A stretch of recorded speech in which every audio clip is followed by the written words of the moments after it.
Praise the Lord. प्रभु के नाम की स्तुति हो। एक और बार ग्रेस सेंट्रल की आराधना सभा में समय से आने वाले और देर से आने वाले, वैसे दो विभाग में सबका स्वागत किया जाएगा। जल्दी से बाजू में जो है उनको कहिए आपका प्रभु के भवन में स्वागत है। बाइबल आए तो उठाए, हम ऐलान करने जा रहे, प्रभु के वचन की ओर जा रहे। आराधना के बाद ये मेरा बाइबल है,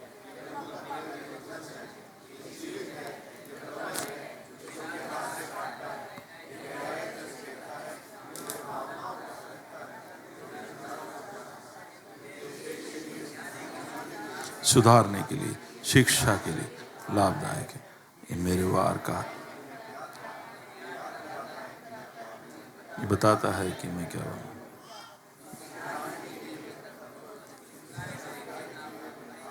इसे सुनने के लिए मैं तैयार हूं। हमारा खुदावन हमेशा हमेशा महिमा पाए, फजल और इत्मीनान हम पाए। ये मेरे वार का हथियार है, मेरे बचाव का रहस्य, मेरे पाँव के लिए दीपक है, मेरी राह के लिए उजाला है। आमेन। ओके, लाइन मिस हो गया। ओके, हम देख रहे हैं पिछले कई हफ्तों से प्रभु के राज्य के एक नागरिक होने के नाते हमारा क्या कर्तव्य है, क्या अधिकार है, क्या जिम्मेदारी है, क्या हमें याद रखना चाहिए और किन चीज़ों का हमें लाभ उठाना चाहिए। तो इसलिए हम प्रभु के वचन के अलग अलग पहलुओं को देख रहे हैं। पिछले हफ्ते हमने शुरू किया था मत्ती रचित सुसमाचार 6 उसके 33 से। जरा पढ़ेंगे वापस एक और बार। हम सब कंठस्थ जानते हैं इसको, लेकिन फिर भी एक और बार पढ़ेंगे। पहले इसलिए पहले तुम परमेश्वर के राज्य और उसके धर्म की खोज करो, तो ये सब वस्तुएं भी तुम्हें मिल जाएगी। पहले तुम परमेश्वर के राज्य और उसके धार्मिकता को, या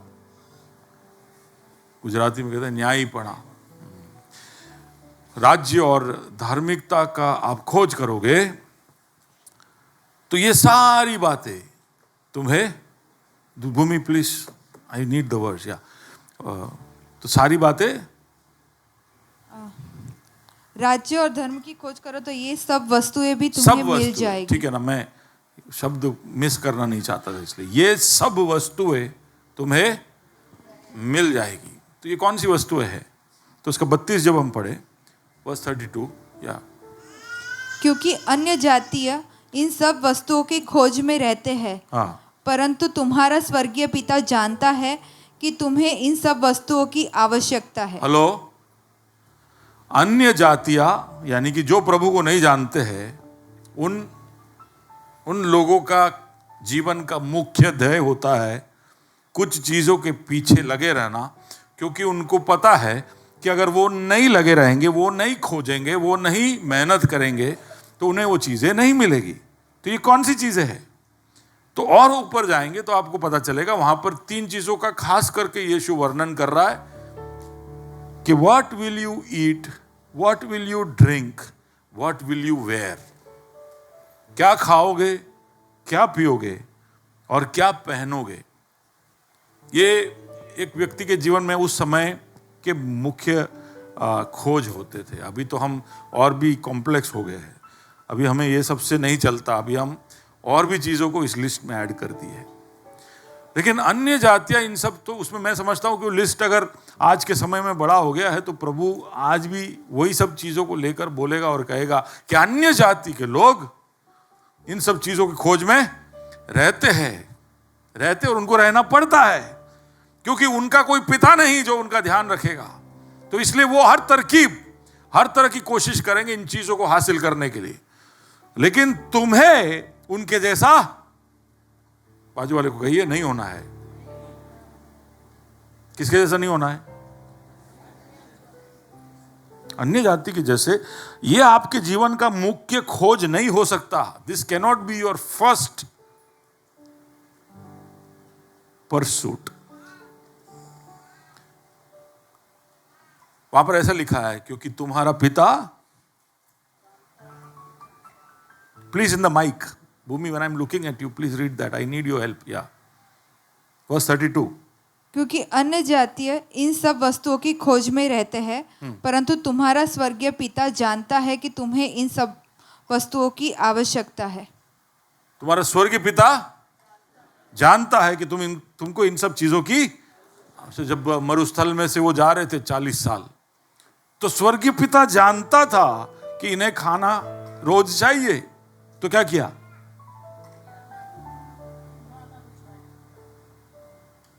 क्या किया सुधीर? क्या किया?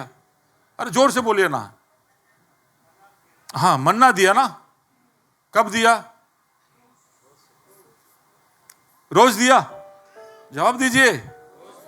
रोज दिया। जिस दिन उन्होंने आज्ञाकारिता नहीं की उस दिन दिया? अच्छा, उन्होंने आज्ञाकारिता नहीं रखी तो उसके अगले दिन दिया? पिछले दिन दिया? जब वो परमेश्वर के सामने कुड़कुड़ा रहे थे तभी भी दिया? युद्ध में गए तभी भी दिया? उनकी परिस्थिति कैसी भी थी, कुछ कुछ दिनों तो मन्ना खाते खाते प्रभु की ओर उंगली उठा रहे थे कि कहां है वो कहां हमारा ध्यान रखता है। तो किसी ने इस तरह से कहा कि प्रभु तो शायद रोज नए नए फ्लेवर का मन्ना देना चाहता था, लेकिन उनकी कुड़कुड़ाने की वजह से मोसेस ने बोला होगा कि मत दे इनको, एक ही फ्लेवर दे। क्योंकि 40 साल में एक ही जैसा खाना रोज सुबह कैसे खा सकते, लेकिन मोसेस ने बोला होगा। ऐसा किसी का ओपिनियन है, कोई ऐसा नहीं बोलना बाइबल में कहां लिखा है, पर मन्ना उसने रोज भेजा। वो जानता है, तुम्हारा स्वर्गीय पिता जानता है कि तुम्हें किन चीजों की, जोर से बोलिए, आवश्यकता है। तो आवश्यकताओं के विषय में जो उसे पिता बुला सकता है, उन्हें कोई भी तरह की चिंता करने की जरूरत नहीं है। ये बात आप उतार दीजिए दिमाग में। तो सुबह आपका जो ऑफिस का बंदा टेंशन में 9:15 बजे बॉम्बे स्टॉक मार्केट खोल के देखता है कि इंडेक्स कहां जा रहा है, तो आपको भी वो इंडेक्स के साथ साथ बैठने की जरूरत नहीं है। उसकी आवश्यकता है और उसका कोई पिता नहीं है जो उसकी आवश्यकता को पूरा करे। आपकी आवश्यकता के लिए स्टॉक मार्केट के सामने आप करिए, लेकिन टेंशन में नहीं कि ये नहीं करूंगा तो मेरा क्या होगा, मेरे बच्चों का फीस कौन भरेगा, मेरी तो 4 बेटियां, इनको सबको शादी कैसे कराऊंगा। ये सब टेंशन लेके शादी दूर की बात है, पढ़ाना ही मुश्किल है कि नहीं? कैसे होगा? और ऐसा थोड़ी है कि ये कुछ पढ़ाई लिखाई ये अकेली जरूरत है, कितनी सारी जरूरतें साथ साथ में आती है। हर पड़ाव में कुछ ना कुछ नया खर्च करना पड़ता है, निवेश करना पड़ता है, तो कहां से आएगा? ये सब चीजों के लिए लागू है क्या? हमारा स्वर्गीय पिता, पता मिलाल, स्वर्गीय पिता जानता है कि तुम्हारी आवश्यकता क्या है और वो प्रदान करेगा। तो ये आवश्यकता प्रदान करना, ये प्रभु का एक बोझ है, ये स्वर्ग का राज्य का सिद्धांत है। जैसे प्रिंसिपल, जैसे कोई चीज ऊपर डालो तो नीचे गिरेगी, ऐसा ही है ये कि जरूरत है, आवश्यकता है तो प्रभु प्रदान करेगा। ग्रेविटी जितना ही पावरफुल सिद्धांत है ये। तो इसको जानना, समझना, इस पर भरोसा रखना हमारा उत्तरदायित्व है। The lord wants to aid. उसने हमें पृथ्वी पर हमसे कुछ छीनने के लिए नहीं बनाया, वो सिर्फ हमारे जिंदगियों में बढ़ोतरी और चीजों को जोड़ना चाहता है। हम जब पृथ्वी पर आए तो हम बेयर मिनिमम में आए, फिर वो हमें जोड़ता जाता है। दैट इज हिज माइंड, उसका दिमाग ऐसा है। हमें कभी कभी लगता है प्रभु तुझे ये खुशी मुझसे छीननी थी तो दिया ही क्यों, लगता है ना ऐसा कि तू मुझसे लिया क्यों। प्रभु को क्या चाहिए आपसे? प्रभु को आपसे कुछ नहीं चाहिए, वो सिर्फ जोड़ना चाहता है। कभी कभी वो थोड़ा सा माइनस करता है क्योंकि जगह बना रहा है बड़े के लिए, कुछ और के लिए, तब वो थोड़ा सा एडजस्टमेंट करता है। तब हमें ऐसा लगता है कि हमारा दुनिया लूट गया, लेकिन our God is a God who aids. Hallelujah. मेरे को भी पास्टर जॉनसन वर्गीस जैसा बोलना पड़ेगा, हालेलुया हालेलुया, तब जाके चर्च बोलेगा। हाँ, नहीं तो नहीं बोलेगा, नहीं तो बस ऐसे बैठे रहेंगे। बोलो सर आप, यस हालेलुया। संयम भी अपना संयम खो बैठा। आमीन। और वही बात वो यूहन्ना 10 और 10 में दोहराता है, कहता है कि चोर किसी और काम के लिए नहीं। चोर किसका नाम है? शैतान का नाम है। तो यीशु या पिता परमेश्वर जोड़ने और शैतान जो है वो लेने, आपसे छीनने आया है। तो इसलिए उसका नाम क्या है? चोर। ऐसा कभी हुआ है कि चोर आया, ચોર આવીને ગયો, પછી મારા બેંકમાં પૈસા, એટલે મારા ઘરમાં પૈસા વધી ગયા, ગઈકાલ રાત્રે ઊંઘ્યો એના કરતા વધારે પૈસા છે આજે મારા પાસે, કેમ ભાઈ? ચોર આવેલા। ऐसा हुआ है किसी के साथ? कोई ऐसा, किसी का पाकिट वाकिट गिर गया तो हो गया होगा। ऐसा हुआ विवेक? नहीं ना।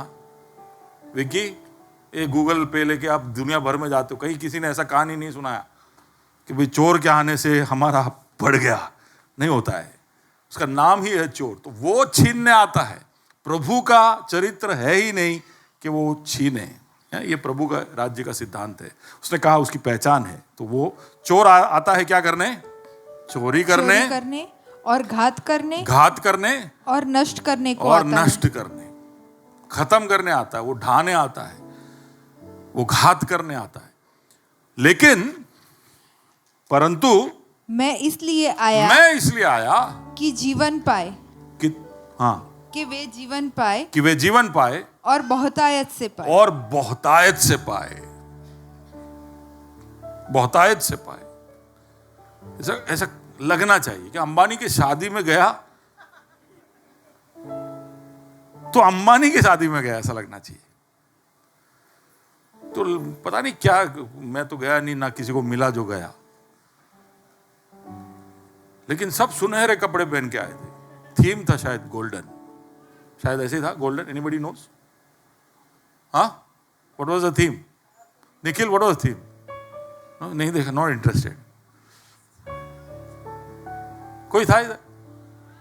नहीं देखा। कब शादी हुआ ना, हो गया कि हो रहा है? अरे हो गया फाइनली, सब बोलिए बहुत खुश है हम, फाइनली शादी हो गया। पिछले 5 महीने से शादी हो रहा है। अच्छा अच्छा, रिसेप्शन है आज, क्या बात है। तो आज पता चलेगा कि शादी में जाने से मिला क्या। अम्बानी की शादी में गए तो फिर ऐसे ही वापस आएंगे बहुतायत के साथ। तो फिर प्रभु कैसा होता है? प्रभु कैसा होगा? अगर आप प्रभु के पास गए तो वो आपको जीवन, केवल साधारण मामूली जीवन नहीं, बहुतायत का जीवन देता है। वो उसका चरित्र है। तो ये हम जाने। पिछले बुधवार को लाइफ सेल में जब हम सोच रहे थे, तब ये बात मैंने वहां पर कही कि प्रभु ने आत्मिक जीत हासिल कर ली, यानी हमारे आत्मा को जिलाया, मरे हुए अवस्था से जिलाया, तो हमारा आत्मा जीवित हो गया। लेकिन अभी भी हमारा शरीर उसके उसी पापमय परिस्थिति में शेष है। तो समझ लो, अगर यहां पर 2 कपड़े रखे, एक सफेद एक काला, ये हमारा आत्मा को दिखाता है जो जिलाया गया है। वो भी पहले काला था, लेकिन वो जिलाया गया इसलिए वो सफेद हो गया। लेकिन हमारा शरीर अभी भी काला है, यानी वो अभी जिलाया नहीं गया है। लेकिन प्रभु चाहता है कि उसमें भी बदलाव आए। अच्छा, ये बात वो एक क्षण में कर सकता था, जब उसने अपने पापमय शरीर को वश में किया और उसने जीत हासिल की, तो उसके जीवन में वो हासिल हो गया। और उसी के साथ जैसे आत्मा को जिलाया, वैसे हमारे शरीर को भी वो बदल सकता था। उसके लिए चुटकी भर का बात था, और वो ऐसा कर देता तो हो सकता है कि हम उसी अवस्था में पैदा होते जहां पर हम पापमय नहीं है, लेकिन तब हमने कोई विजय पाया नहीं होगा। अब समझ रहे हो? प्रभु हमारा विजेता, हम गाते हैं ना, प्रभु पराक्रमशाली है, वो विजेता है, वो जय देने वाला है। वो खुद मृत्युंजय है, और हम अगर उसके पीछे पीछे है तो हम क्या होते? अगर हमने खुद ने जय नहीं पाई होती, देखो आत्मा पर तो हमारा जय पाना मुश्किल था, ये हो ही नहीं सकता था, इसलिए वो जय तो उसने हासिल कर दिया। लेकिन शरीर का जो जय है, वो चाहता है कि उसमें हम उसके जैसे बन जाएं। He wants us to be conquerors like him. We are more than conquerors like him. तो कैसे हासिल करे? वो एक चुटकी में कर देता तो हम सब विजेता यीशु मसीह के पीछे चलने वाले कि बस में कंडक्टर के साथ साथ होता है ना, देखा मैंने केरला में तो होता है कि हम बस जा रहा होता है तो कंडक्टर टिकट ले रहा होता है, लेकिन एक बंदा डोर के वहां खड़ा होता है, उसको हम लोग मलयालम में किड़ी बोलते हैं, पता इधर चकली बोल सकते हैं। उसका काम है जैसे ही बस स्टॉप पे आए, लाल दरवाजा लाल दरवाजा लाल दरवाजा, कोई से मानस से कोई से लाल दरवाजा, ऐसा बोलते बोलते वो सबको अंदर घुसाएगा, चलो आनंद आनंद आनंद, सबको घुसाएगा। उसका काम है ये देखना कि लोग अंदर घुसे और किसी को कोई नुकसान हानि ना हो। उसका कोई बस में कोई बड़ा रोल नहीं है, मेन आदमी बस का कंपनी है, उसका ड्राइवर है, उसका कंडक्टर है, इसका रोल खाली ऐसा उतरना चढ़ाना उसको उससे उसको ना पैसा, उसको खाली वो एक छोटा सा पगार मिलता है बस, उसका कोई सिग्निफिकेंस नहीं है। तो इसलिए उसका नाम भी ऐसा है किली, उसका नाम भी ऐसा है चकली। तो अगर हम विजय हासिल नहीं करते, सिर्फ यीशु ने जो विजय पाया है उसके छत्र छाया में हम उसके पीछे पीछे चलते हैं, तो हम भी सब क्या होते हैं? Christian, not Christian, Christian. हम सब यीशु के चेले जो किली है पीछे पीछे, ओके, प्रभु के जीत के उस बहुतायत में छुपे हुए उसके शरणार्थी। पर प्रभु ऐसे हमको उसके पीछे पीछे ऐसे भेड़ के जैसे चलाना नहीं चाहता था, वो चाहता था कि हम उसके जैसे उठे और स्वर्गीय स्थानों में उसके समान बिठाए जाए। सुना है आपने? एफिसियों की पत्री में लिखा है कि उसको उठाया वैसे ही वो हमको भी स्वर्गीय स्थानों में जैसा वो विजेता बना वैसे बनाना चाहता है। तो अगर ऐसे सारे पदवी और गरिमा और महिमा आपको चाहिए तो फिर ये जीत हासिल करना पड़ेगा। ये शरीर में हमारे जो युद्ध है उसको हमको लड़ना पड़ेगा और उसके ऊपर हमको हावी होना पड़ेगा। वो चाहता है कि हम हावी हो। तो एक तरफ अभी तक मैंने जो बोला मैं समझाता हूं, प्रभु हमारे जीवन में जोड़ना चाहता है, बहुतायत से जोड़ना चाहता है, तो उसने आत्मा में तो जोड़ दिया, उसको तो जिला दिया।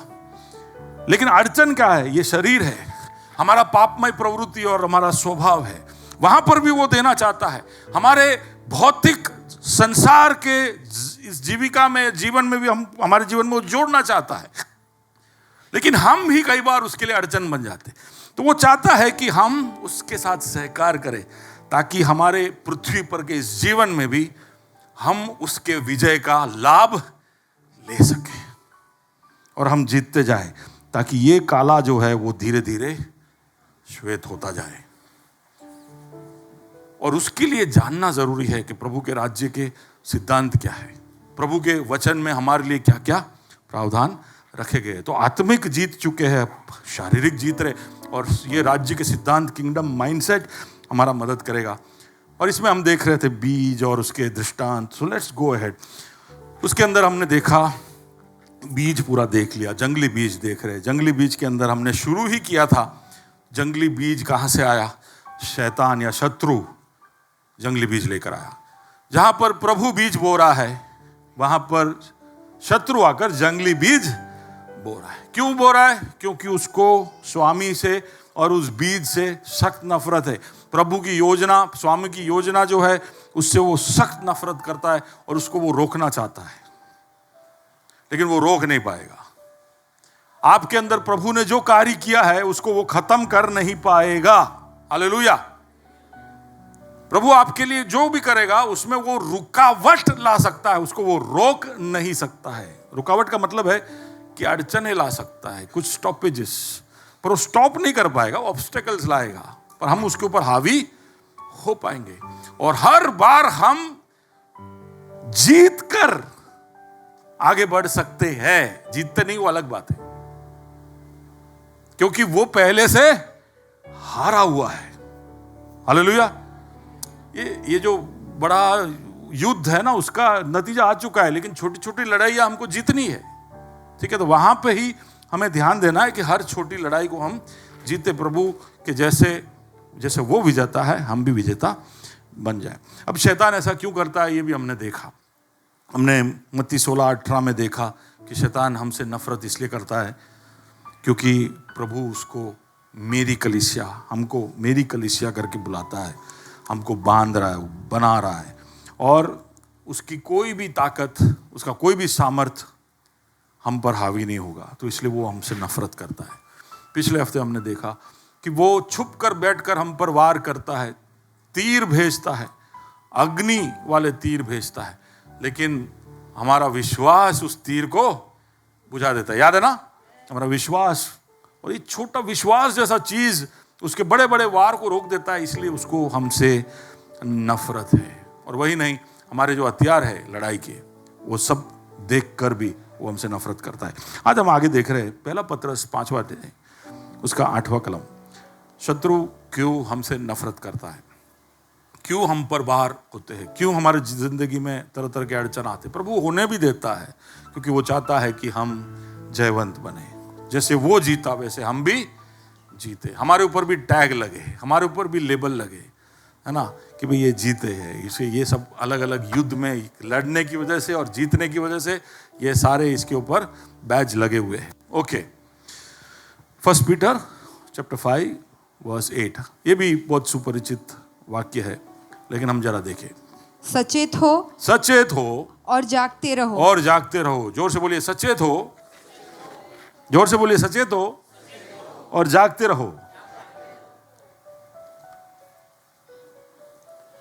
क्योंकि तुम्हारा विरोधी शैतान गरजने वाले सिंह के समान इस खोज में रहता है कि किसको फाड़ खाए। तुम्हारा विरोधी, जोर से बोलिए, विरोधी। उसका नाम है शैतान। वो खोजते रहता है। दूसरे एक ट्रांसलेशन में ऐसे लिखा है कि वो इधर उधर घूमते रहता है। खोज में रहता है का मतलब वो इधर उधर घूमते रहता है कि वो किसे क्या कहे, फाड़ खाए, किसे फाड़ के खा जाए। तो शत्रु बहुत सारे, हमको पता भी होता है कि शत्रु अभी मेरे सामने ये वाला टेम्पटेशन लेकर आया है, ये वाला परीक्षा लेकर आया है, तभी भी हम उसको ऐसे बाहों में ले लेते हैं, ये जानते हुए भी कि इसके अंत में वो मुझे फाड़ खाएगा। ठीक है, फाड़ खाएगा। अगर ऐसे नहीं जानते हो तो याद रखिए, और जानते हो तो सोचिए कि आप क्यों और कैसे ऐसे कर सकते हो। ठीक है, 1 पतरस 5:8 के कुछ पहलुओं को अभी हम देखने जा रहे हैं। शत्रु खोज में रहता है, इधर उधर घूमते रहता है। वो हमारे इर्द गिर्द घूमते रह सकता है, लेकिन हमारे पास नहीं आ सकता है। उसको उतना ही परमिशन है कि वो हम इधर उधर, यानी आप जहां भी जाओगे तो आपके इधर उधर वो घूम सकता है, आपके चारों ओर घूम सकता है, लेकिन वो आपको छू नहीं सकता है। नहीं होता है विश्वास। कई सारे लोग को ये बात का पूरा इत्मीनान ही नहीं होता है कि ऐसा कैसे हो सकता है कि मेरे जीवन में तो मुझे ऐसा लग रहा है कि वो मुझे छू रहा है, मुझे ऐसा लग रहा है कि वो बीच में आके मेरे को कुछ कर रहा है। लेकिन आप भरोसा रखिए, अगर वो आपके पास आ रहा है तो वो इसलिए कि आपने उसको मौका दिया है। बाकी आप अगर प्रभु के साथ के सही रिश्ते में हो तो वो सिर्फ आपके आसपास में घूम ही सकता है, आपको छू नहीं सकता है। और ये बात अय्यूब की कहानी में हमको स्पष्ट दिखाई देता है। तो जाते पहला अय्यूब का पहला अध्याय, उसमें वर्स नंबर 7 और 5 7। यहोवा ने शैतान से पूछा, ऐसा हो रहा है तो अभी ये नए नियम के अंदर ये अरेंजमेंट नहीं है, ऐसा बहुत सारे ज्ञानियों का मानना है। लेकिन पुराने नियम में शैतान को एक्सेस था, स्वर्ग में वो जाता था, परमेश्वर के पास जाता था, या उसको बुलाया जाता था। तो वो जाता था, तो उस वहां पर परमेश्वर शैतान से पूछ रहा है, अय्यूब की पुस्तक में लिखा है। हाँ, यहोवा ने शैतान से पूछा, तू कहाँ से आता है? तू कहाँ से आता है? तो अगर शैतान में इतना इंटरेस्ट है तो हम में इंटरेस्ट है कि नहीं? है कि नहीं? तो प्रभु भी ऐसा कहीं, कभी आप कहीं से आ रहे होंगे तो आपको पूछने के लिए कहीं खड़ा होगा, भाई कहां से आ रहा है? मम्मी लोग करते, कौन करते? मम्मी लोग करते, कहां से आ रहा है? कभी कभी पापा लोग भी करते हैं, प्रभु भी करता है, तुम कहां से आ रहे हो? शैतान को पूछ रहा है। तो शैतान क्या जवाब देता है? शैतान ने यहोवा को उत्तर दिया, हाँ, पृथ्वी पर इधर उधर घूमते फिरते और पृथ्वी पर इधर उधर घूमते फिरते और डोलते डालते आया और हूं। डोलते डालते। तो कोई भी ऐसा डोलते डालते सब इधर उधर घूमना नहीं। आप किसके साथ, है ना? इसलिए गुजराती में उसको बोलते डाफोड़िया मारी ना उछू। तो ऐसा सब करने का नहीं, ठीक है? ये सब किसका काम है? इधर उधर डोलते डालते सब रहने का नहीं। फ्री टाइम हो तो चर्च में आने का, लाइब्रेरी में आने का, बुक पढ़ने का, दोस्तों को मिलने का। हाँ, क्या तो पहला हम स्कूल में थे तो करते थे ऐसा। स्कूल में मैं जब मेरे 11वीं 12वीं में, तब कोई ग्रेस फेलोशिप नहीं था, कोई यूथ फेलोशिप नहीं था, तो हम शाम को 5 बजे फ्री, तो मेरे पास तब बुलेट होता था। तो बुलेट में बैठो और मेरे ख्याल से उस पूरे इलाके में किसी के पास बुलेट नहीं था उस समय में। तो मेरा दोस्त पीछे बैठेगा और हम ना बुलेट के पीछे बड़ा फ्लैप लगाते थे, ताकि ऐसा किलोमीटर दूर पता होना चाहिए कि हम आ रहे हैं। वो निकलते थे ऐसा डुब डुब डुब डुब डुब डुब डुब डुब डुब। 2 घंटा इधर उधर बाप का पैसा जला के बड़े शान से घर पे पहुंचते थे। और तब मम्मी पूछती, बेटा कहां से आ रहा है तू? इधर उधर घूम के डोलते डालते। वो सब समय गया। मैं नहीं, मुझे ऐसा खेद होता है कि ऐसा खाली कुछ नहीं, कहीं भी फिर हम रोक देते थे और हम लोग ऐसे बुलेट पे ऐसे खड़े रहते थे। ना चाय पीते थे, ना सिगरेट बीड़ी, कुछ भी नहीं, खाली ऐसे ही खड़े रहे। Total time waste. खाली एक ही अच्छा लाभ होता था उसका कि सुंदर कन्याएं चलकर जाती थी, तो हमको नहीं, हमारे गाड़ी को तो देख ही लेती थी। तो हम ऐसे गाड़ी का एग्जीबिशन करने जाते थे। तो अभी समझ में आ रहा है कि तो शैतान के समान थे हम, डोलते डालते। अभी पूछिए, देखिए आगे क्या हुआ। हाँ, यहोवा ने शैतान से पूछा, क्या तूने मेरे दास अय्यूब पर ध्यान दिया है? क्या तूने मेरे दास अय्यूब पे ध्यान दिया है? प्रभु को तो पता ही नहीं है, ऐसा पूछ रहा है वो इसको रेटोरिक बोलते हैं।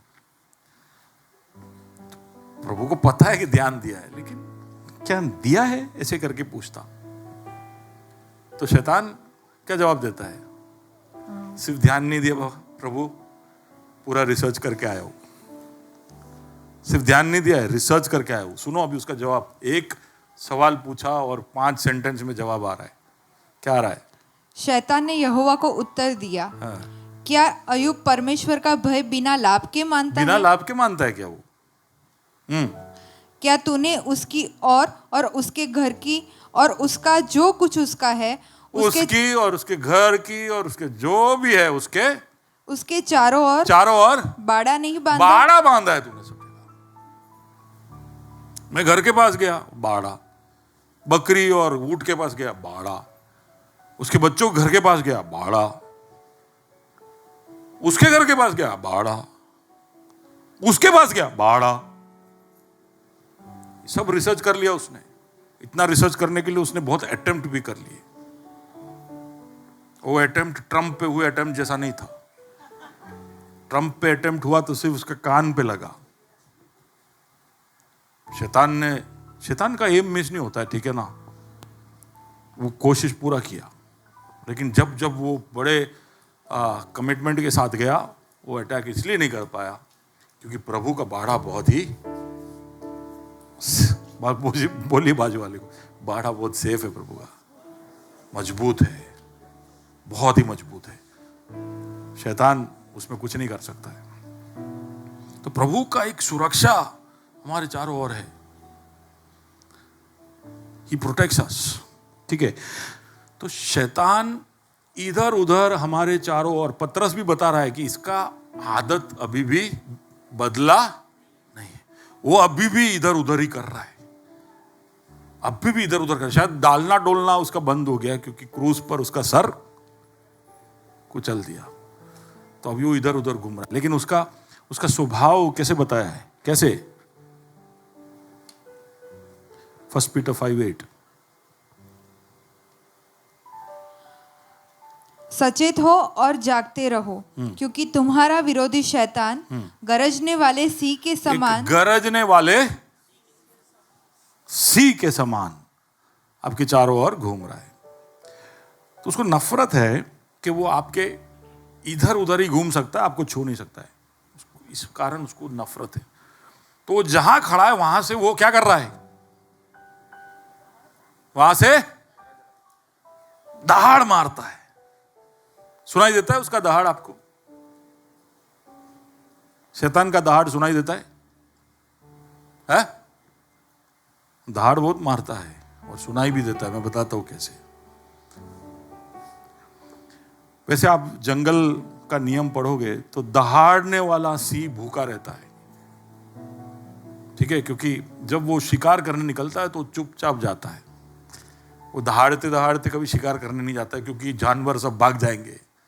और सिंह का दहाड़ कहते हैं कि 4-5 किलोमीटर तक जाता है, क्योंकि बेस है, वो बेस ट्रैवल करता है, ये ना, ये स्पीकर बेस है, इसमें से जो आवाज आएगा वो गेट तक सुनाई दे सकता है, ऊपर वाला नहीं सुनाई देगा। तो बेस साउंड है सिंह का। तो सिंह जब दहाड़ मारेगा तो सब जानवर भाग जाएंगे, तो इसलिए वो चुपचाप आता है। लेकिन जैसे ही उसके शिकार के पास पहुंचता है तब वो दहाड़ मार सकता है, अगर वो, लेकिन पहले से ही दहाड़ मारते इधर उधर घूमता है तो भूखा रह जाएगा। कई बार शैतान सिर्फ दहाड़ मार कर भूखा रह जाता है, उसको हमको शिकार करने का और हम पर अटैक करने का मौका मिलता ही नहीं है, लेकिन वो दहाड़ मारते रहता है। कैसे दहाड़ मारता है? हम प्रकाशित वाक्य पढ़ते हैं तो उसके दहाड़ को हम सुन सकते हैं, चैप्टर नंबर 12 वर्स 10। फिर मैंने स्वर्ग से यह बड़ा शब्द आते हुए सुना, अब हमारे परमेश्वर का उद्धार और सामर्थ और राज्य और उसके मसीह का अधिकार प्रकट हुआ है, क्योंकि हमारे भाइयों पर दोष लगाने वाला जो रात दिन हमारे परमेश्वर के सामने उन पर दोष लगाया करता था, उन पर दोष या लांछन लगाया करता है, गिरा दिया गया है। वो गिरा दिया गया है। देखो ये शैतान को कैसे हराया जाएगा उसका विवरण है प्रकाशित वाक्य, अभी हुआ नहीं है, भविष्य में होने वाला है। तो वहां पर ये होगा कर लिखा है कि वो जो हम पर दोष लगाता है और लांछन लगाता है वो गिरा दिया गया। अब नहीं, अभी तक तो नहीं हुआ है, होने वाला है। तो एक जगह पर जब उसको चोर बुलाया गया है जो आपसे छीनता है, दूसरी तरफ उसका एक और टाइटल है कि वो लांछन लगाने वाला या दोष लगाने वाला है। इंग्लिश में ऐसा, ही इज एक्यूजर। क्या है?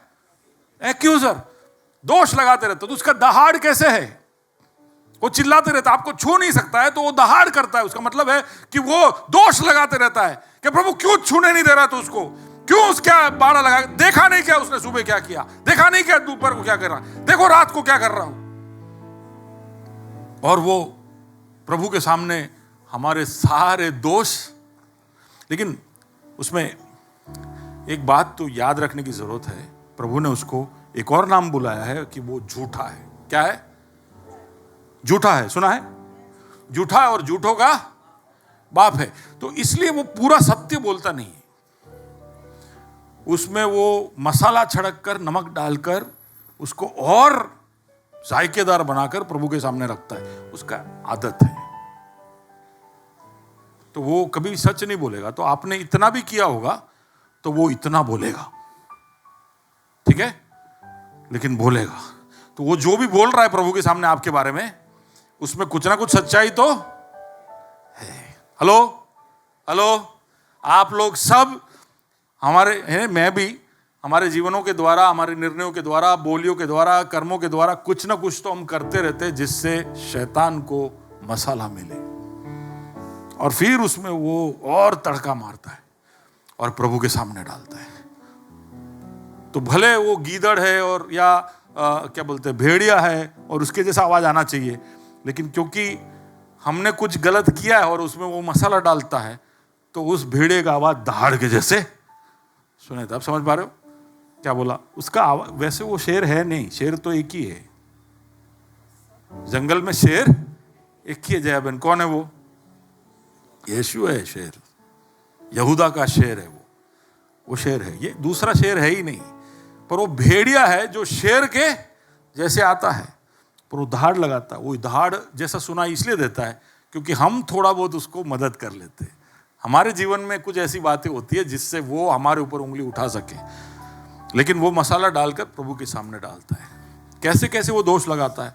एक तो वो आपके बारे में दोष प्रभु के सामने लगाता है, कि दोष लगाने के अलग अलग तरीके। दूसरा, प्रभु के बारे में दोष आपके जीवन में डालता है। प्रभु का दोष आपके मन में कभी उठा है?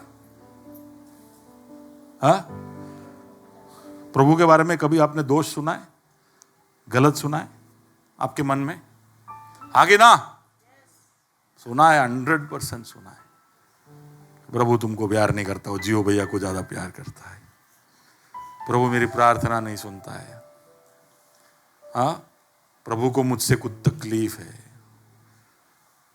मेरे को तो बचपन से पापा जब 2-3 लगा देते थे ना, तभी ऐसा सब लगता था कि तेरे को और कोई घर नहीं मिला। क्या तकलीफ है तेरे को? नादानी में हम क्या क्या बोल देते हैं।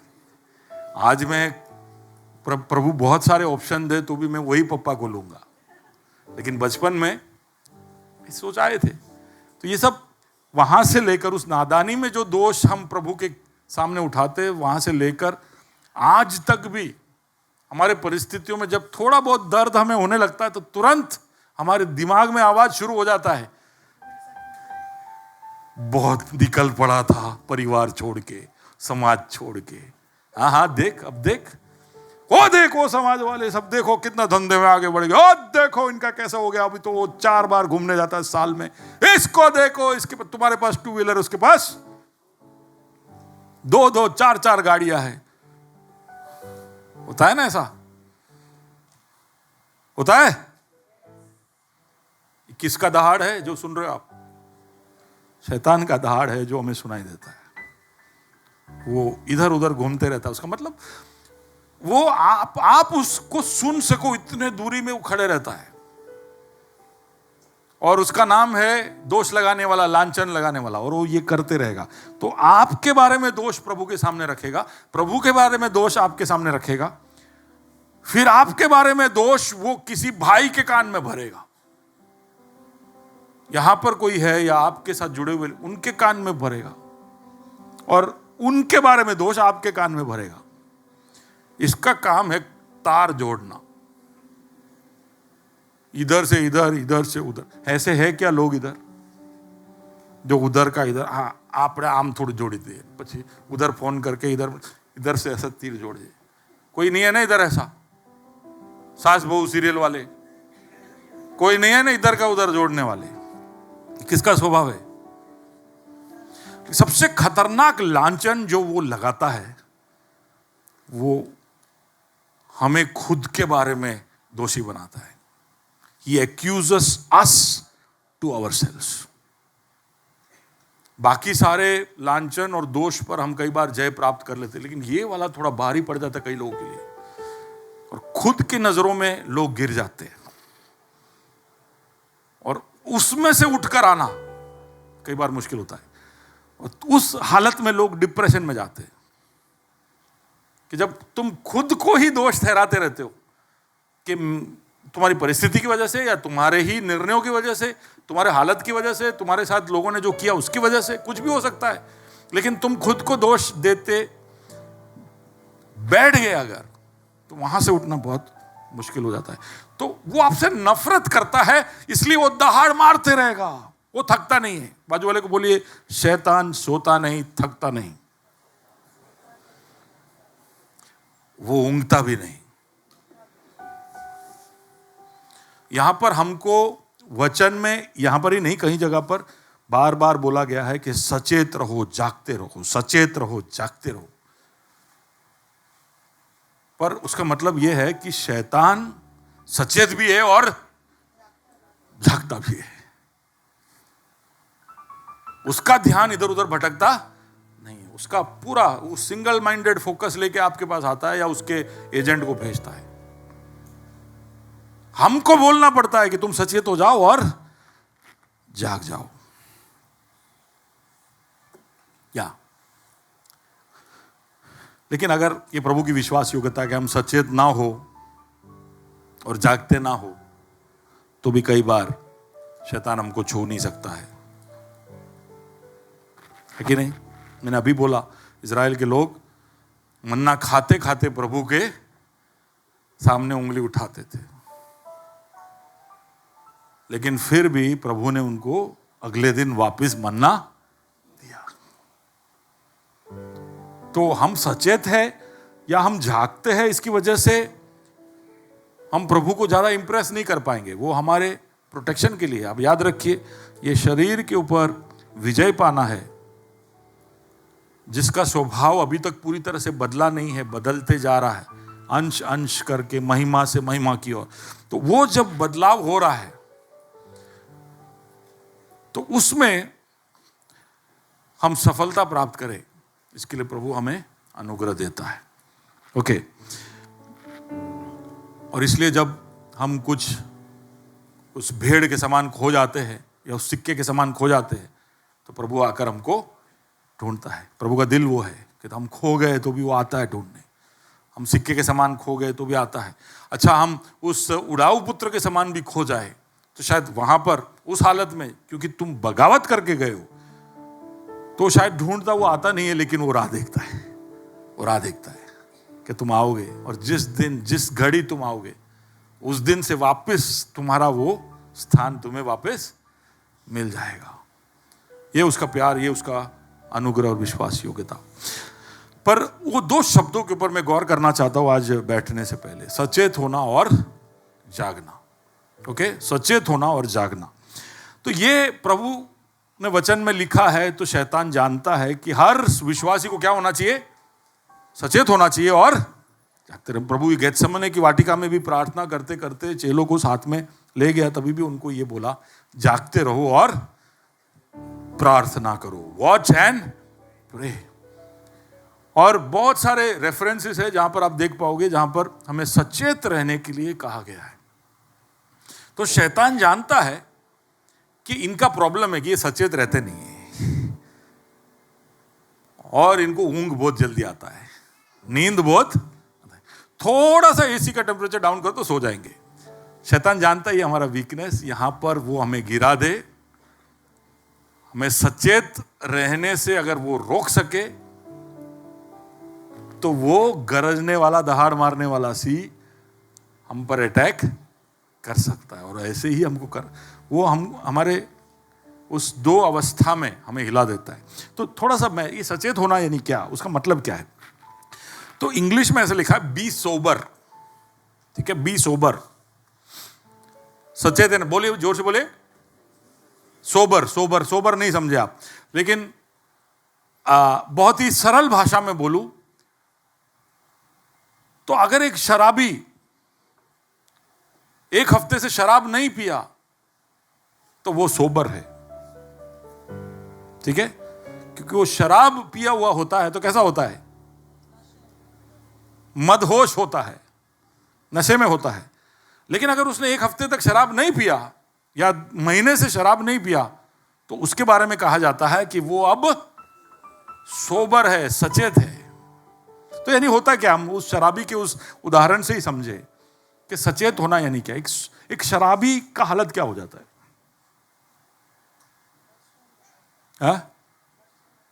ना पर क्या, लेकिन नशे में है तो क्या होता है?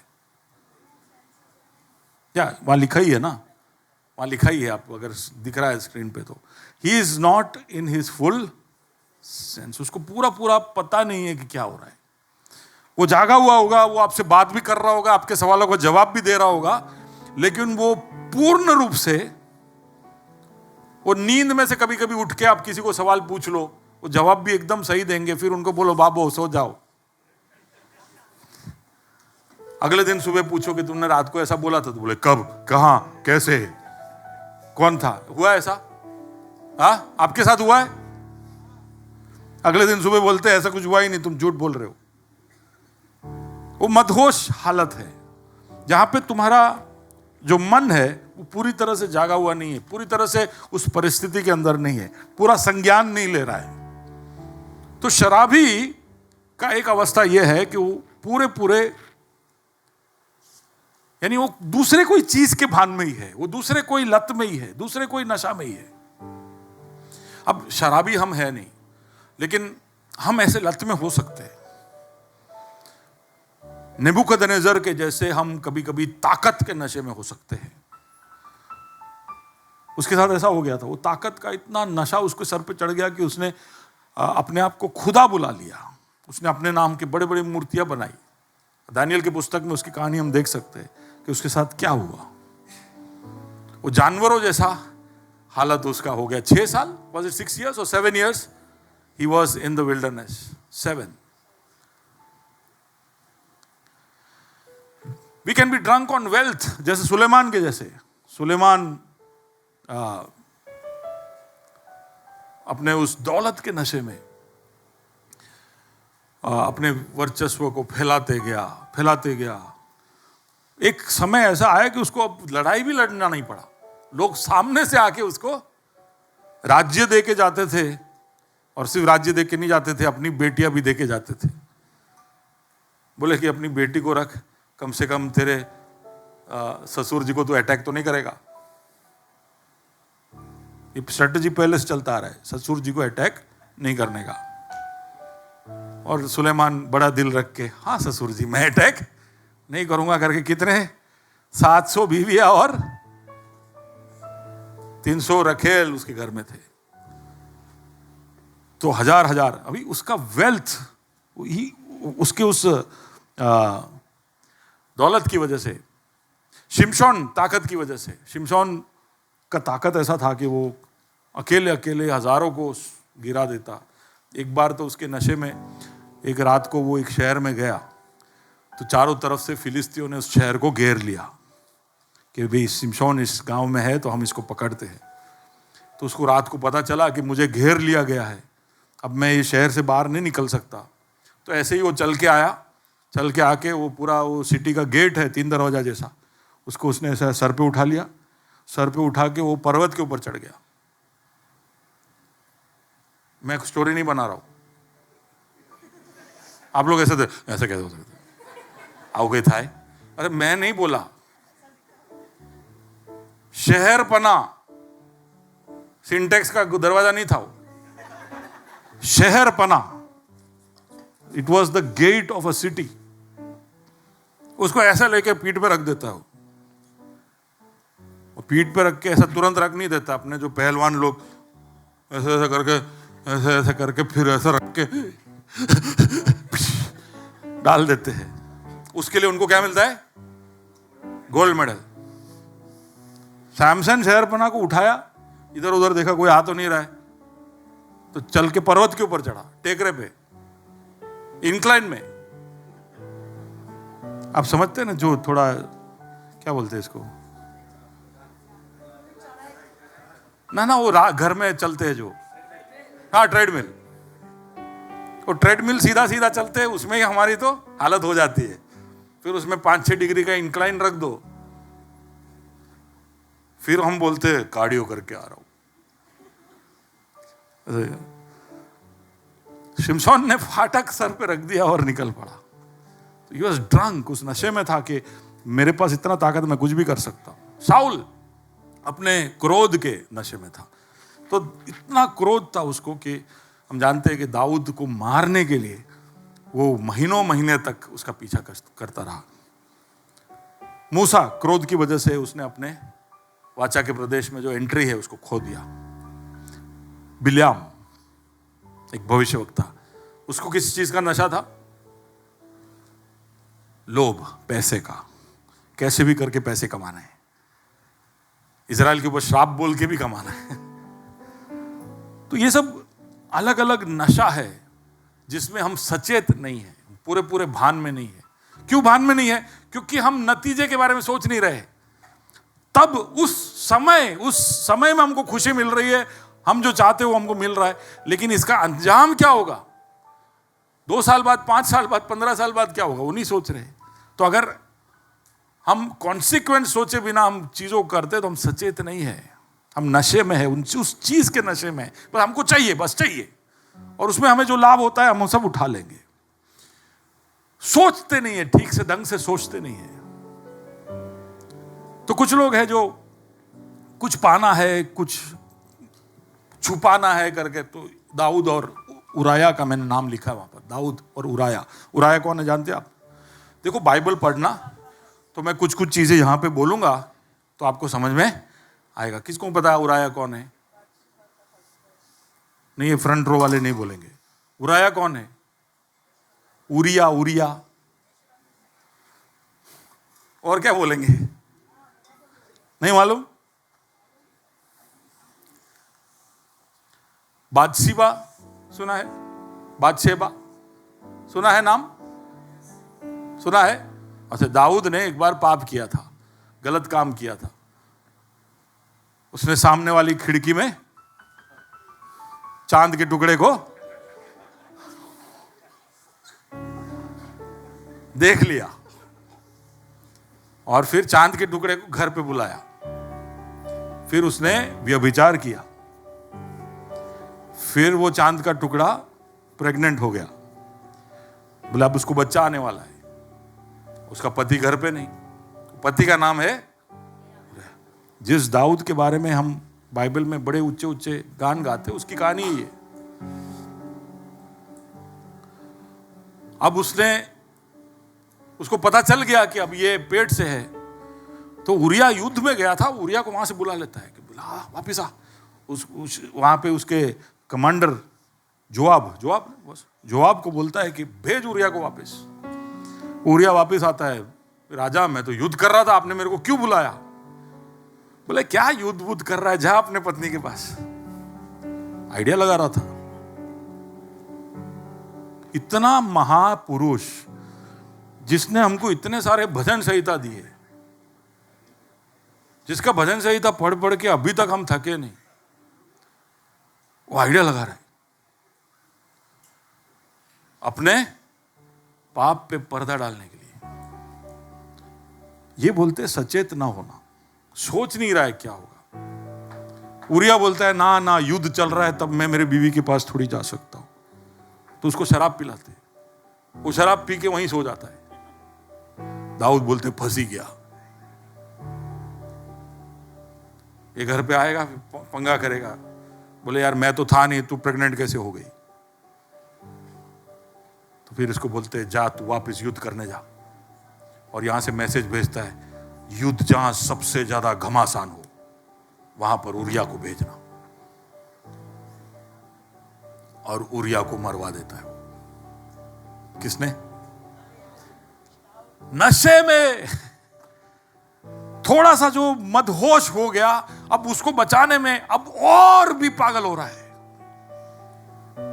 शायद वो बोलता ना तो उरिया चुपचाप अपने राजा के सामने झुक जाता, कुछ हो जाता, पता नहीं। पर उसने he became very unreasonable. He went on to do all this. हम इजराइल को जब मिस्र से छुड़ाते हैं, उस कहानी को जब पढ़ते हैं, तो 1 झंडू हुआ, 2 झंडू हुआ, 3 झंडू हुआ, अलग अलग तरह के एपिडेमिक्स हुए, यानी क्या बोलते हैं, प्लेग्स। हर बार एक प्लेग आता है, एक झंडू आता है, महामारी आती है, मिस्र में तबाही मचती है। लेकिन फिरौन छोड़ता नहीं, क्योंकि वो सचेत नहीं था। फिर आखिर में हम जानते 5-6 महीने के बाद आखिर में बोलता है कि तुम निकलो। तब तक मिस्र का हालत बहुत ही खराब हो गया था। तो सचेत होना का मतलब आप जो कुछ भी कर रहे हो उसमें चेक करना कि कोई मदहोशी, कोई नशा तो उस पर हावी नहीं है आपके दिमाग पे और आपके निर्णय के ऊपर। Are you being reasonable? Are you in your full sense? तो हमारे दिमाग के ऊपर देखिए, इसलिए बाइबल कहता है कि नशा मत करो, क्योंकि नशा हमने किया तो हम ये अवस्था से स्लिप हो जाएंगे। और दूसरा एक प्रॉब्लम है कि नशा करने लग गए तो बार बार नशा करने का मन होगा और धीरे धीरे करके उसकी आदत हो जाएगी और धीरे धीरे कर आपका अलर्टनेस, सचेत रहने का जो प्रक्रिया है उसमें तगड़ा मार आपको मिलेगा। और ऐसी अवस्था में शत्रु आपके ऊपर हावी हो सकता है। उसके दहाड़ में आप डर जा सकते हो, उसकी दहाड़ से बढ़कर वो आप पर फाड़ खाने के लिए चढ़ाई भी कर सकता है। ओके, सचेत ना होने का दूसरा मतलब है कि आप पूर्ण नियंत्रण में नहीं हो। You are not in full control, यानी आप खुद के ऊपर और आपके प्रतिक्रियाओं के ऊपर कंट्रोल खो चुके हो। तो एकदम क्या बोले उसको, panic, what's the word for panic? दहशत या एकदम हलबली हो जाना, क्या बोले, गड़बड़ हो जाना, बगदड़ हो जाना, पैनिक। पैनिक तो हम सब समझते हैं ना।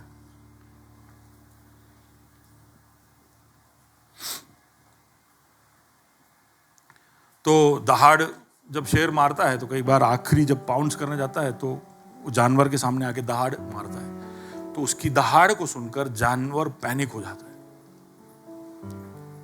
वहीं खड़ा हो जाता है, वो हिल नहीं पाता, वो भाग नहीं पाता है, क्योंकि वो जो सुना वो सुनने के प्रोसेस में ही रह जाता है, फ्रीज हो जाता है।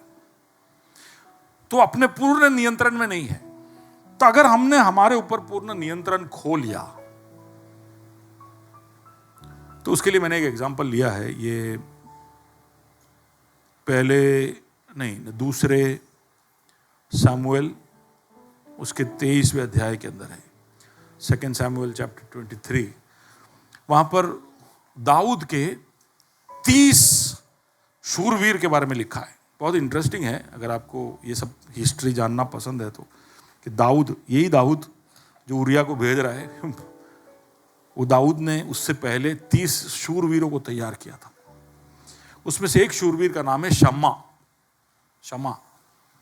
और एक बार वो lentil is what, moong dal, just dal, lentil दाल की खेती में खेती हो रही थी। तो फिलिस्ती जब दाल की खेती पक गई तो फिलिस्तियों ने उन पर धावा बोला दाल सब ले जाने के लिए। तो इजरायली सब उस फसल में तब कुछ कर रहे थे, लेकिन जैसे फिलिस्तियों को आते देखा तो सारे इजरायली दाल वाल छोड़कर भाग गए, सब भाग गए। पैनिक हो गया, अफ्रेड हो गए। अपना दाल बचाना, अपना फसल बचाने का उन्होंने सोचा ही नहीं, जान बचाने का सोचा।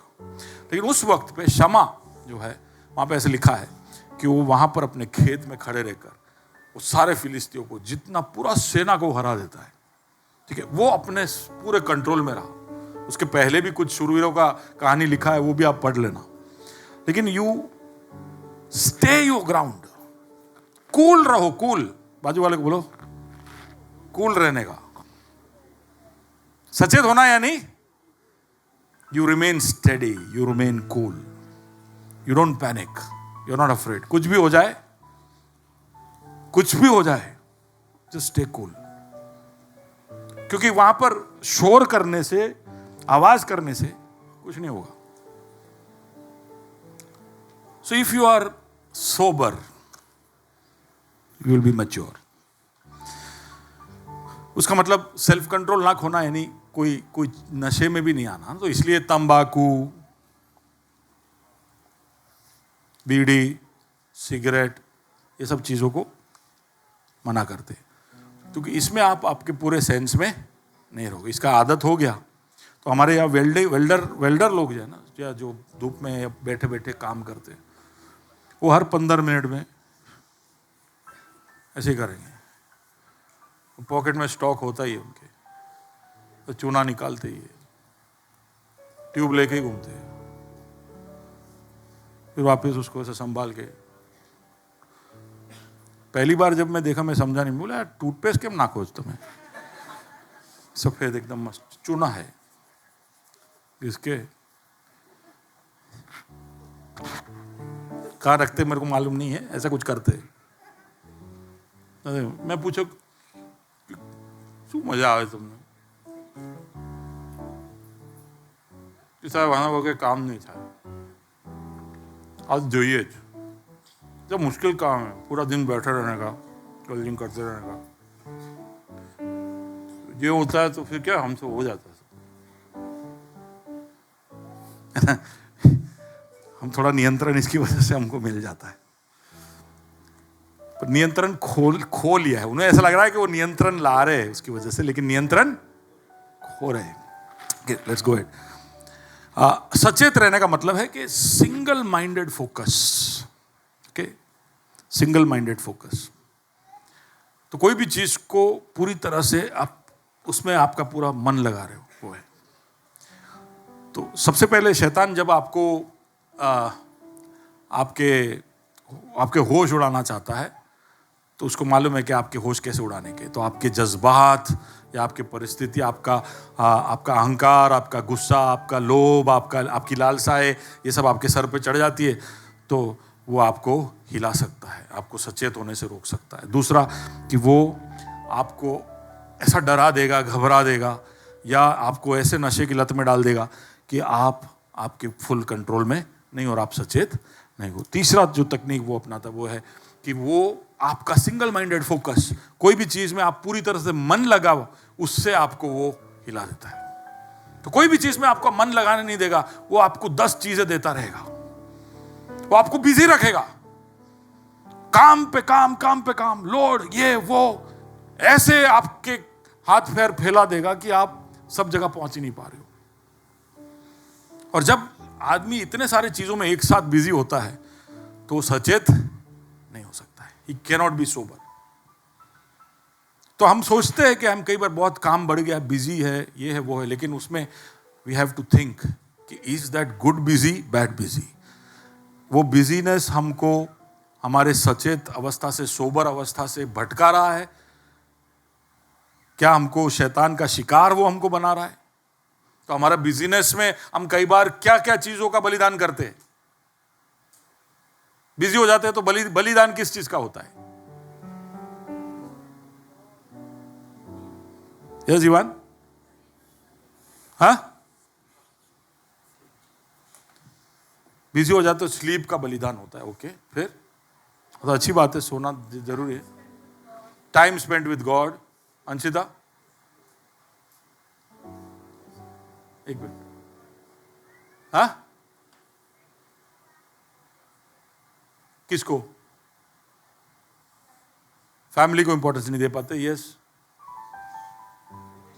रिलेशनशिप्स, योर रिलेशनशिप्स, जो महत्वपूर्ण चीजें हैं उन सब से ध्यान हटकर हम बहुत सारी चीजों में ध्यान लगा देते हैं।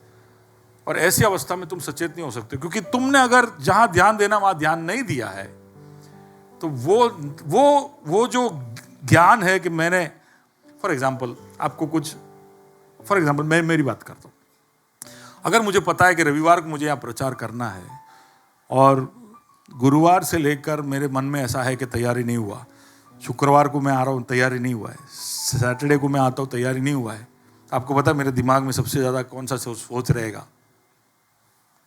मैं कहीं पर भी बैठा हूँगा, किसी भी बात कर रहा हूँ, मेरे पीछे से आवाज़ आते रहेगा, अलिया प्रचार, सरमन सरमन सरमन रेडी करने का है, 1 घंटा बोलने का है, तो कुछ तो तैयार करना पड़ेगा।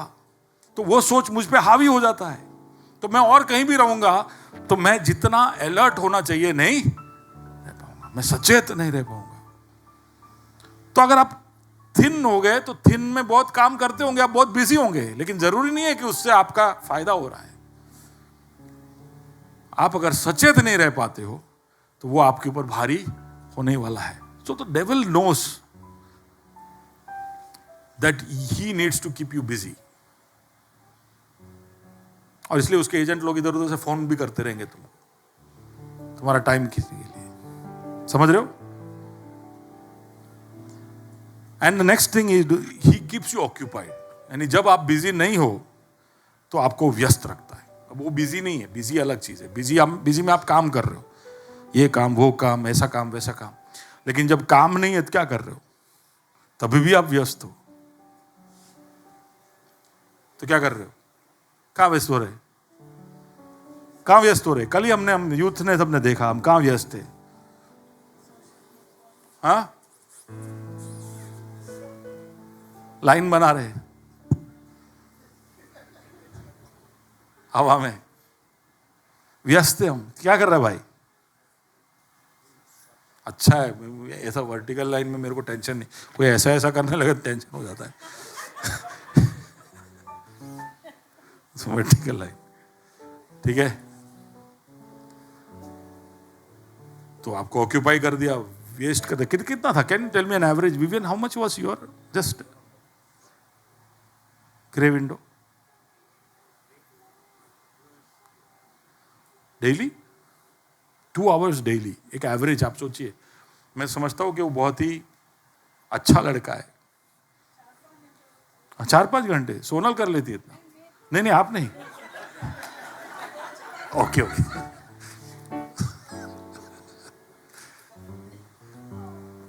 अब सच में देखोगे, आप गिन के देखिए कि कितना टाइम आपका रील में जाता है।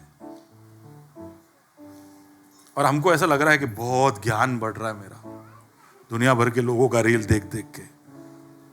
सारे सीरियल, जो कुछ लोगों ने ठेका लेके रखा है कि यार आलो का बनावे આપણે જોઈએ नहीं तो શું થાય। એમનો આખું મહેનત, કેટલા મહેનત કરે છે એ બધું આપ કોઈએ તો જોવું પડે ને, એટલે हम मदद कर रहे, उनको पैसा मिल रहा है, अपने पैसा खर्च रहे, और ये सब में ताली कौन बजा रहा है? भराए हो। रोज 2 घंटा आपको पकड़ा दे, ले बका। जो अपने बच्चों को पढ़ाते हैं ना, बच्चे को पकड़ा देते, देखो कार्टून नेटवर्क देखो बेटा, ताकि अपने काम कर सके। शैतान भी अपने को व्यस्त कर देता है। ले भाई, ऑक्यूपाइड। आप व्यस्त हो गया, आपका दिमाग और कहीं लग गया, तो आप सचेत नहीं हो। और रील में तो कैसा है कि आप अलग अलग तरह के कंटेंट देखते जा रहे हो, ऐसे एक के पीछे एक, कभी वो तबला बजा रहा है, कभी वो जानवर दौड़ रहा है, कभी और कुछ हो रहा है। हर 15-20 सेकंड में कुछ नया ही। आपका दिमाग थोड़ी देर के बाद ऐसे सोचता है कि अरे कोई एक कैटेगरी पकड़, कोई एक तरह का देख। तो उस तरह से भी दिमाग घूम जाता है। और फिर एआई, अपना वो मराठी एआई नहीं,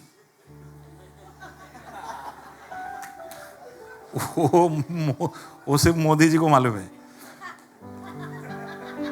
ये एआई क्या करता है, वो देख लेता है कि आप कौन से रील पे ज्यादा टाइम रुकते हो। या आपको भी पता नहीं होगा, लेकिन आप कोई भी रील पे थोड़ा समय ज्यादा रुक गए। तो कल मैं बात कर रहा था, तो शिजू ने बताया कि हर ऐप का टाइमर होता है, मुझे नहीं मालूम था। तो मैं फिर रात को गया, मैंने टाइमर ढूंढा, तो मिला मेरे को टाइमर। और मैं फॉर एग्जांपल फेसबुक, तो फेसबुक का टाइमर खोल के मैं अंदर गया, तो मेरे को फोन मेरे को बता रहा है कि कल के दिन तूने 5 बार फेसबुक खोला, और हर बार तू कितने मिनट तक खुला रखा। किसको मालूम है? मेरे फोन को मालूम है, मुझे नहीं मालूम है, वो मुझे बता रहा है। अच्छा, मैं थोड़ा और रिसर्च करता तो मुझे पूरे पिछले 6 महीने का बता दे। जकरबर्ग को तो सब पता है।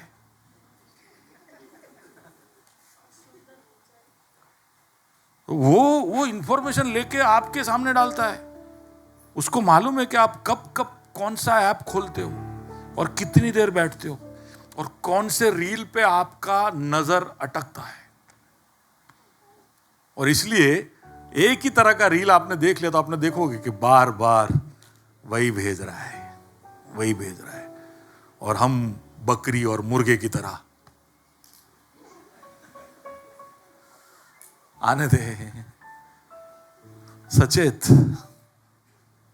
सचेत, याद रखना वो चोरी करने आया है। याद रखना वो आपसे नफरत करता है, और उसका सामना करने के लिए तुम्हें सचेत रहना पड़ेगा। You have to be sober. और सोबर ना रहे इसके बहुत सारे तरीके हैं। शराब पीने की जरूरत नहीं है। शराब जो हमारी हालत करता है वो ये फोन भी करता है। तो शराब तो मत पियो, लेकिन ये फोन भी मत पियो। इसको एक नशीला पदार्थ मत बना दो। और एक और तरीके से हम सचेत नहीं रहते हैं, वो है, ये भी पढ़ के मैं खत्म करता हूं। 2 Corinthians chapter 11 3-4। क्या? परंतु मैं डरता हूँ कि जैसे सांप ने अपनी चतुराई से हवा को बहकाया, वैसे ही तुम्हारे मन उस सिधाई और पवित्रता से जो मसीह के साथ होनी चाहिए कहीं भ्रष्ट ना किए जाए। तो कई बार हमारी सीधाई जो है, हम सीधा सोचते हैं जो, उसकी वजह से हम सचेत रहने से चूक जाते हैं। हवा के साथ ऐसे हुआ, उसकी सीधाई की वजह से शैतान ने चतुराई कर कर उसको गिरा दिया। पौल कहता है कि तुम्हारी सीधाई की वजह से, यानी उसका मतलब है कि तुम चतुर नहीं हो। सीधा सीधा भाषा में तुम चतुर नहीं हो, तुम ज्ञानी नहीं हो, तुम बुद्धिमान नहीं हो, तुम एक मूर्ख के जैसे खड़े रहते हो, जैसे कुछ पता ही नहीं, कैसे कुछ पता ही नहीं कि क्या हो गया। अरे मने तो न तू खबर, बोलते हैं पुलिस वाले को कि मुझे नहीं मालूम था। पुलिस वाला क्या बोलता है? ऐसा हुआ है कभी आपके साथ? एनी एग्जाम्पल जहाँ पे आपने बोला मेरे को पता ही नहीं था ऐसा रूल था? हाँ, इधर ही है ना अब्राहम, लेफ्ट टर्न बाटा नहीं अपना, इधर ये आस्ट्रोडिया से आगे आते हैं, तो आस्ट्रोडिया जूस सेंटर से आगे आते हैं, वेस्ट बैंक। हाँ वेस्ट बैंक पे फ्री लेफ्ट नहीं है, वहां फ्री लेफ्ट नहीं है, वहां रुक के आना सब, वहां से आते हो तो। पकड़ा था आपको? चलन आ गया था, तब बोल नहीं सकते मुझे तो नहीं पता था। अहमदाबाद में सारे रोड में तो फ्री लेफ्ट होता है, इधर नहीं चलेगा। तो कई बार हमारे ये ना जानने वाला बहाना कि मुझे तो नहीं पता था, तो वो आपको नहीं बचाएगा। वो आपको सचेत बनने से रोक रहा है। आपका बेवकूफ होना, आपको चीजें का पता ना होना। बाइबल पढ़ते नहीं इसलिए पता नहीं, संगति में आते हो नहीं हो इसलिए पता नहीं, कोई बाइबल स्टडी अटेंड करते नहीं पता नहीं, आपस में बातचीत करते नहीं इसलिए पता नहीं, गीत गाते हो लेकिन गीतों में क्या लिखा है वो समझते नहीं हो इसलिए पता नहीं, प्रार्थनाएं करते हो वो ना आपको पता है ना खुदा को। तो इतनी सारी क्या बोलते हैं, इतना सारा इग्नोरेंस, इतना सारी चीजों में हमें कुछ पता ही नहीं है, तो फिर शैतान उसका फायदा उठाता है। वो हमें सचेत बनने से रोकता है। अगर आपको चीजों का पता ही नहीं रहता है, इसलिए न्यूज़पेपर पढ़ना चाहिए, इसलिए पता होना चाहिए कि अहमदाबाद शहर में क्या हो रहा है। आप जो शहर में रहते हो उसके बारे में आपको कुछ पता ही नहीं है। बस हम तो उठे, तैयार हुए, नौकरी पे गए, वापिस आए, खाए पिए, सो गए। बस शैतान बोलता है कैंडिडेट छे, पकड़ो इन्हें, पकड़ो, क्योंकि आप कुछ पता ही नहीं। और आप बाद में ऐसे ही सोच रहे हो कि हूं तो कई देश भाई, खबर तो हुई जुए ना, चलो इनकम टैक्स छोड़ेगा, ऐसा नहीं पता था मेरे को। पहली बार मुझे जब टीडीएस भरना था तो मुझे पता नहीं था कि भाई 7 तारीख पहले भरना होता है। तो वो टाइम पे बड़ा बड़ा पेनल्टी लगाते थे वो लोग, 1 दिन का 100 रुपया ऐसा लगाते थे। और मेरे ऊपर भरना था कुछ 300 रुपया, 3000 रुपये का पेनल्टी आया। मैं बोला मुझे तो नहीं पता था। तो आप पता चल गया ना, भरो अभी पैसा, अभी पता चल गया। आप हो मेरे साथ? कैसे कैसे हम उस गरजने वाले सिंह को जो इधर उधर घूम रहा है, हमको फाड़ खाना चाहता है, उसके मुंह में हम कैसे कैसे हाथ डालते हैं, वो मैं बता रहा था आपको। तो आप सोच के देखिए कि कैसे हम और सचेत हो सकते हैं। वो आपसे नफरत करता है, उसके ऊपर हमको जयवंत होना है। Kingdom mindset is a mindset which knows the enemy, which knows the weakness that we have. शत्रु का क्या हेतु है और हमारी कमजोरी क्या है, और उसके लिए हम कहां कहां पर सचेत रहने चाहिए, वो जानने वाला है एक स्वर्ग राज्य का अधिकारी। तब जाकर वो जय जो उसने हासिल किया, उसको आत्मा से शरीर की ओर आप लेकर जा पाओगे। अब वो मेरे साथ? Shall we close in prayer. मेरा संदेश ही पूरा नहीं हुआ, अगले हफ्ते इसको आगे बढ़ाएंगे।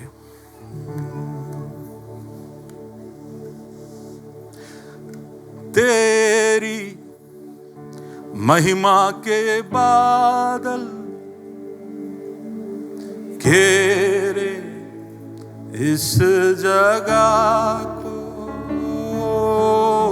तेरी महिमा के बादल घेरे इस जगह को। ये प्रभु तू झूले झूले हम सभी को, ऐ प्रभु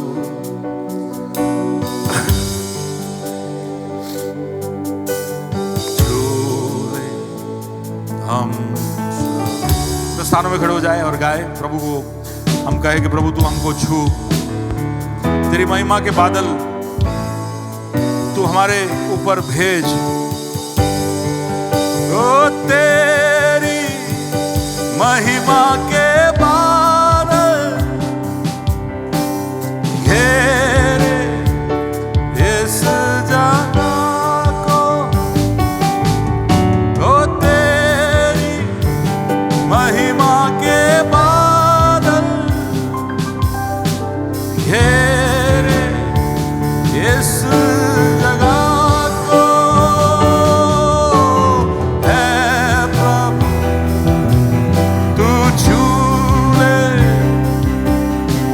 झूले हम सभी को, है प्रभु तू झूले झूले हम। दिल की गहराई से कहे, तेरी आत्मा की वर्षा बरसे इस जगह पे,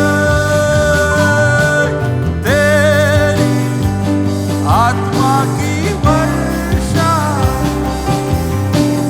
बरसे इस जगह पे। चंगाई और छुटकारा हो यीशु के नाम से, ओ चंगाई और छुटकारा हो यीशु के नाम से। एक क्षण लेंगे, आपके बगल में जो है उसके लिए आप दुआ करें, एक दूसरे के लिए दुआ करें। कहे प्रभु मेरे भाई और मेरे बहन की तू मदद करना कि वो सचेत रहे, वो हमेशा अपने आप पे में रहे, अपने नियंत्रण में रहे। जिस चीज पे वो मन लगाए उस पे पूरा मन लगा सके। वो जानकार रहे, ज्ञानी रहे। शैतान उसके भोलेपन का या उसके मदहोशी का फायदा ना उठाए। शैतान उसके भय का और उसके पैनिक का फायदा ना उठाए। हम प्रभु जी सचेत रहे, क्योंकि गरजते हुए शेर के नाई वो इधर उधर भटकता है कि हम पर वार करे। वो हमसे नफरत करता है, वो हम पर लांछन लगाता रहता है और उससे वो खुश नहीं है। वो हमें फाड़ खाना चाहता है और तेरे वचन ने उसके इरादों को खोलकर हमारे सामने रख दिया है।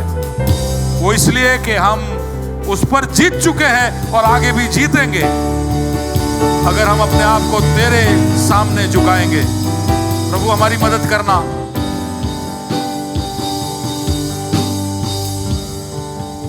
प्रभु हमारी मदद करना कि हम अपने आप को हमेशा इस बातों के लिए तैयार रखें, हम हमेशा ध्यान में रखें। Help us to be careful, not careless, कि वो सिर्फ मौका ढूंढ रहा है और हम बहुत आसानी से कई बार मौके उसके हाथ में दे देते हैं। अगर यहां पर कोई है जो अलग अलग वस्तुओं के नशे में है, वो पदार्थ होना जरूरी नहीं, हो सकता है कि ईर्ष्या, हो सकता है कि कड़वाहट, हो सकता है लोभ, हो सकता है लालसा, हो सकता है धन। कौन सा नशा उन पर हावी है?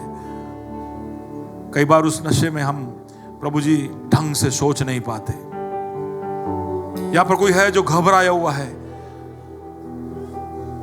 कोई उस लांछन के दबाव में आकर खुद को दोषी ठहरा रहा है, जिसकी वजह से वो तरक्की नहीं कर पा रहा है, जिसकी वजह से उसका मन अब कोई भी चीज में नहीं लग रहा, जिसकी वजह से वो आगे बढ़ नहीं पा रहा है, तो उसकी तू मदद करना। Yes Lord, thank you Jesus. हम एकाग्र होकर चीजों को हमारे हाथों में ले और जो भी उत्तरदायित्व को हम दे रहे उसको हम एक्सेलेंसी के साथ सबसे अच्छे और भले तरीके से पूरा कर पाए। कई बार क्योंकि हमारे दिमाग बहुत सारी चीजों में लगे हुए हैं, हम जो शिद्दत के साथ काम करने चाहिए, जो प्रतिबद्धता हमें दिखनी चाहिए, हम नहीं दिखा पाते। और कई बार क्योंकि हम मेहनत नहीं करते हैं कि हमारे जानकारी को हम बढ़ाएं, ज्ञान को हम बढ़ाएं, अलग अलग चीजों को हम देख रहे थे। खुदा help us to be sober, सचेत होने के लिए हमारी मदद करना। मेरे भाई मेरे बहन की मदद करना, वो वचन में गहराइयों में उतरे और उससे वो मजबूत हो, संगति में और मजबूती से जुड़े, प्रार्थना में और लीन हो, तेरे साथ के रिश्ते में और गहराई में उतरे, तेरे साथ के अनुभव उसे और भी धनी बनाए। ऐसा होने दे। अगर कमजोर है तो उसको बल दे। हम मांगते तेरी वर्षा। एक आखिरी बार गाए, तेरी आत्मा की वर्षा बरसे इस जगह पे, चंगाइयों छुटकारा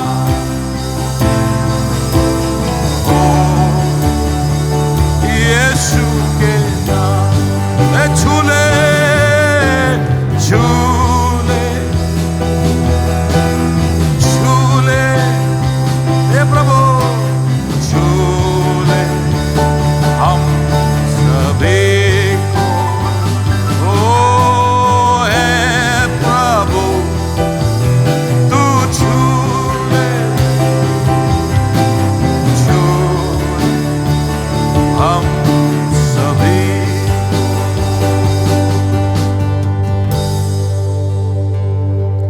प्रभु जी, उस स्त्री ने जब तेरे वस्त्र को छुआ तो वो चंगी हो गई। तो अगर तू हमें छू लेगा तो क्या कुछ हो जाए। बदल तू हमको, तेरा उद्देश्य हमारे जीवनों में और हमारे परिवारों में पूरा कर। हमको और हमारे बच्चों को और हमारे कलीसिया के हर भाई बहन को तू सचेत कर, सचेत रहने में मदद कर। प्रार्थना सुना इसके लिए धन्यवाद, यीशु के नाम से, आमीन।